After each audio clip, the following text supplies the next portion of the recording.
electrostatic force due to continuous charge distribution. Okay, so the region in which charges are closely spaced is said to be have continuous distribution of charges. We know there are two kinds of distribution. One is your continuous charge distribution, and another one is the discrete charge distribution. So here we are considering only the continuous charge distribution. So continuous charge distribution is of three types. One is your linear charge distribution, means one dimensional. Another one is your surface charge distribution, that is the two dimensional. And volume charge distribution, three dimensional. Okay, three types of distributions are there. So one by one हम इसको cover करेंगे. The first one is your linear charge distribution. Linear means one dimensional, acting along a line only. Okay, so it is defined as the charge per unit length of linear charge distribution. इसका जो symbol होगा that is lambda. This is the representation of this charge distribution lambda. इसका definition में क्या है, charge per unit length, यानी कि charge per unit length. Okay, ये वाला फॉर्मूला है. देखो, if we are considering a length L and इसके ऊपर जो चार्जेस है, लेट सपोज ये वाला चार्ज आपका कंटिन्यूअस डिस्ट्रीब्यूशन है and this is plus Q charge. Okay, यहाँ पे फॉर्मूला है आपका D Q by D L. ये कहाँ से आया? देखो, if we are considering a small segment of this, अगर हम स्मॉल सेगमेंट कंसिडर करेंगे तो ये वाला लेंथ को हम क्या बोलेंगे, D L. Small length is the D L. Similarly यहाँ पे जो चार्ज प्रेजेंट होंगे that is also small charge distribution, उसको हम क्या लेंगे, D Q. So this is the small charge distribution divided by small length. Okay, इसको याद रखना. So the formula will be lambda equals to dq upon dl and इसका SI unit क्या हो जाएगा, coulomb per metre. Electric force at a point due to linear charge distribution is given by. अगर हम force निकालेंगे तो उसका formula क्या हो जाएगा, फोर्स का formula Q naught by 4π ε0 integration over length. L मतलब length, lambda into D L R naught square R naught cap. ये वाला तो आपको पता है डिस्टेंस. यहाँ पे देखो, हमने सिंपली यहाँ पे हम कूलम्ब्स लॉ ही यूज करेंगे. देखो, यहाँ पे एक चार्ज है, this is Q not, this is the point charge. यहाँ पे चार्ज की जगह पर एक लेंथ एलिमेंट प्रेजेंट है और you can say continuous charge distribution का एक लेंथ है. तो ये इन दोनों के बीच का जो डिस्टेंस है दैट इज आर नॉट. तो अगर हम यहाँ पे कूलम्ब्स लॉ अप्लाई करेंगे तो फॉर्मूला क्या हो जाएगा, एफ का फॉर्मूला क्या होगा, नॉर्मली हम जैसे पढ़े थे 1/4πε0 क्यू नॉट इनटू इस वाले लेंथ एलिमेंट का चार्ज. इसका चार्ज यहाँ से हम लिख सकते हैं D Q is equal to lambda into D L. So D Q का वैल्यू सिर्फ और सिर्फ डाल देंगे, Q naught into lambda D L divided by distance square. Distance का स्क्वायर मतलब आर नॉट का स्क्वायर, और डायरेक्शन को कौन रिप्रेजेंट करेगा, आर नॉट का cap. This is the final expression. Okay, this is the final expression.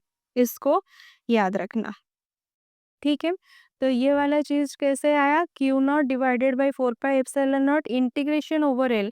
Integration क्यों लाए हैं हम, मत देखो, पहले हम स्मॉल लेंथ के लिए निकालेंगे, फिर इसको अगर इंटीग्रेट कर देंगे तो हमको टोटल लेंथ के लिए आंसर मिल जाएगा. इसीलिए यहाँ पे इंटीग्रेशन का सिंबल यूज किया गया है. So here is the Cartesian coordinate और 3D स्पेस कंसिडर किया गया है, एक्स वाई जेड. और यहाँ पे देखो क्यू नॉट चार्ज प्रेजेंट है, यहाँ पे जो लेंथ प्रेजेंट है, लेंथ एलिमेंट. तो ऑरिजिन से क्यू नॉट का चार्ज का डिस्टेंस आर है.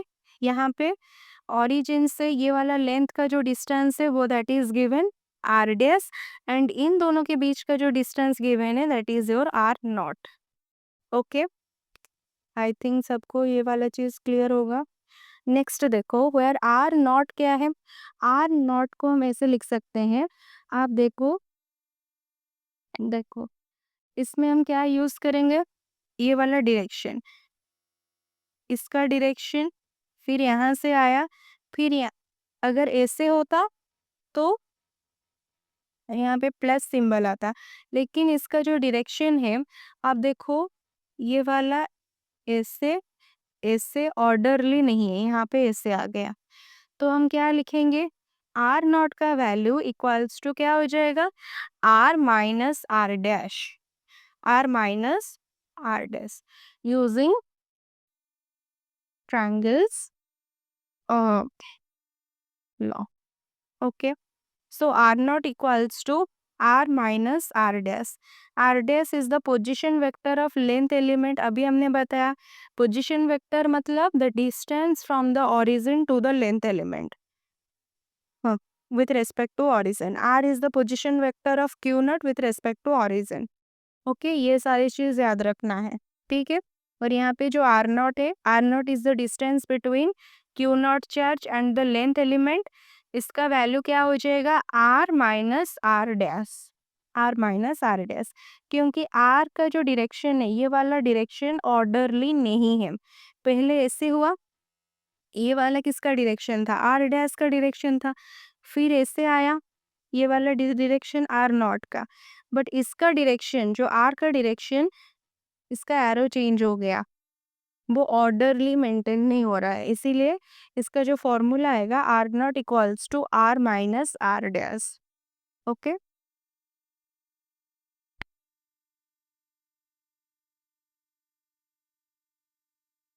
in similar manner next one is your surface charge density, that is the 2D part, यानी कि वो लाइन में था, ये वाला प्लेन में आ जाएगा। It is defined as the same formula, charge per unit यहाँ पे आ जाएगा surface area of surface charge distribution. तो इसका जो सिंबल है दैट इज सिग्मा, सिग्मा का फॉर्मूला यहाँ पे क्या बोल रहा है, charge per surface area is representing the surface area. If we are taking the small area, then small charge distribution will be there.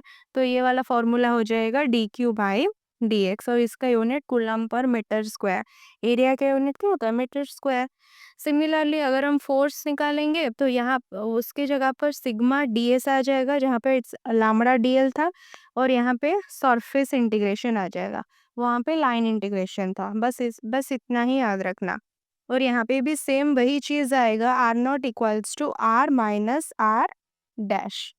Okay, और यहाँ पे भी सेम वही, आर डैश क्या है, पोजीशन वेक्टर है इसका, सरफेस एलिमेंट का, सरफेस एलिमेंट मतलब इसको सरफेस एलिमेंट बोल रहे हैं, और हमने यहाँ पे डीएस का मतलब वी आर कंसिडरिंग का small area element. Okay, and R is the position vector of charge Q naught with respect to origin, यहाँ पे भी वही सेम चीज हो रहा है, ठीक है। ये वाला चीज आई थिंक सबको समझ में आया होगा। We are taking a charge, हमने यहाँ पे एक पॉइंट चार्ज लिया क्यू नॉट, और यहाँ पे एक सरफेस एलिमेंट कंसिडर कर रहे हैं दैट इज डी एस, मतलब कि एक बड़ा वाला सरफेस एरिया है, we are taking the only small area element D S. यहाँ पे ऐसे चार्ज ऐसे डिस्ट्रीब्यूट हो रहा है, स्मॉल चार्ज डिस्ट्रीब्यूशन। ओके, पूरा एरिया में फिला हुआ वो चार्जेस आर देयर। तो इन दोनों के बीच का जो डिस्टेंस है दैट इज आर नॉट, है ना। तो वैसे ही जैसे हम फॉर्मूला लिखते हैं ना, हाँ, कूलम्स लॉ का, 1/4πε0, यहाँ पे क्या आ जाएगा, क्यू नॉट इनटू ये वाला, इसका चार्जेस का फॉर्मूला क्या हो जाएगा, यहाँ से निकालेंगे D Q is equal to sigma into D S. तो इंस्टेड ऑफ दिस हम क्या लिख देंगे, सिग्मा इंटू डी एस। देखो क्यू नॉट, और यहाँ पे आ जाएगा sigma into D S divided by distance का स्क्वायर, इन दोनों के बीच का डिस्टेंस कितना है, आर नॉट, उसका स्क्वायर लिख देंगे, into R naught cap, R naught cap is the showing only the direction. Okay, so this is the formula. यहाँ पे डी एस प्रेजेंट है, इसीलिए हम क्या लेंगे, सरफेस इंटीग्रेशन लेंगे एस। ओके,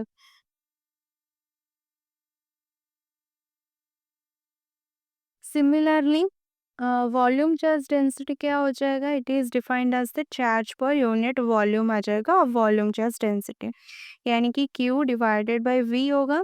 इसका जो रिप्रेजेंटेशन है वो डेल्टा आ जाएगा। अगर हम we are taking small volume then small charge distribution आएगा। इसका यूनिट जो होगा SI unit coulomb per metre cube. Same electric force का यूनिट, जस्ट हम एरिया की जगह पर अब हम वॉल्यूम कंसिडर करेंगे। जैसे कि एक क्यूब होता है, क्यूब स्पेस में रहेगा, 3 डायमेंशन में रहेगा, स्पेस ऑक्युपाई करेगा। तो यहाँ पे फॉर्मूला जो इलेक्ट्रिक फोर्स का आएगा वो हो जाएगा Q naught divided by 4 pi epsilon naught. इसके जगह पर सिर्फ आ जाएगा rho into dB। Rho is the density, volume density, and integration over V, और बाकी के चीज सेम रहेंगे। आर नॉट का वैल्यू भी यहाँ पे सेम रहेगा, R minus R dash. Okay, this is similar thing. हम स्मॉल वॉल्यूम को इंटीग्रेट कर देंगे तो we can get the total volume expression, right? So this is all about your distribution of charges, and याद रखना ये वाला continuous distribution है। ओके, जो लाइन में है, और लीनियर चार्ज डेंसिटी, आपका surface charge density, volume charge density, this all are your continuous charge distribution. Okay, इसके रिलेटेड कुछ एग्जांपल्स हैं, देखो। What charge would be required to electrify a sphere? उसका रेडियस गिवन है 25 centimetre. First of all you have to convert it in metre so as to get a surface charge density, यानी कि sigma का value already given है कितना, 3/5 centimetre to the power -2। Sigma का formula हमने अभी बताया था, sigma equals to Q divided by surface area. यहाँ पे स्पीयर गिवन है, स्पीयर का एरिया कितना होता है, 4 pi r²।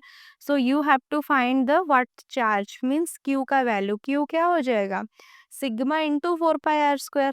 4 pi into R का स्क्वायर मतलब कि 0.25 का स्क्वायर इंटू सिग्मा 3/पाई। सो कितना कूलम आ गया, 0.75 coulomb. Very very easy. Next देखो,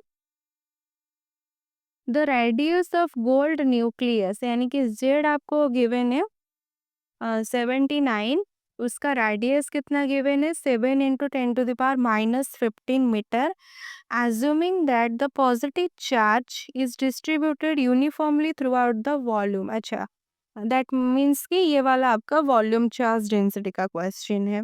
सो हमें पूछा है कि find the volume charge density, you have to find the value of delta. See, the total positive charge in the nucleus कितना होगा? न्यूक्लियस का जो रेडियस आपको गिवन है और जेड का वैल्यू आपको गिवन है, तो आप क्या करोगे, टोटल पॉजिटिव चार्ज कैसे निकालोगे, Q is equal to Z into E. Z into E कर दोगे तो आप you will get the total charge value. Z आपको गिवन है 79 एंड E का value 1.6 into 10⁻⁻19 coulomb. So volume charge density का जो फॉर्मूला होता है Q, charge per unit volume. अच्छा, गोल्ड न्यूक्लियस ये आपका कैसे है, स्पीयर। स्पीयर का वॉल्यूम कितना होता है, 4/3 पाई r³ ओके, तो R का वैल्यू वो गिवन है, उसका क्यूब ले लो, Q का वैल्यू यहाँ पे डाल दो। So you will get the value of delta, that is 8.8 into 10⁻24 coulomb per metre cube. This is all about it. Okay, बस इतना ही करना था। तो आई होप आप सबको ये वाला चीज़ अच्छे से समझ में आया होगा। बाकी नेक्स्ट पार्ट में हम लोग देखेंगे electric field. Okay, electric field intensity क्या होता है and electric field due to a point charge कैसे निकालते हैं। ओके, पॉइंट चार्ज के वजह से, एंड इलेक्ट्रिक फील्ड लाइंस, उसके प्रॉपर्टीज, ये हम नेक्स्ट पार्ट्स में कवर करेंगे। Okay, thank you.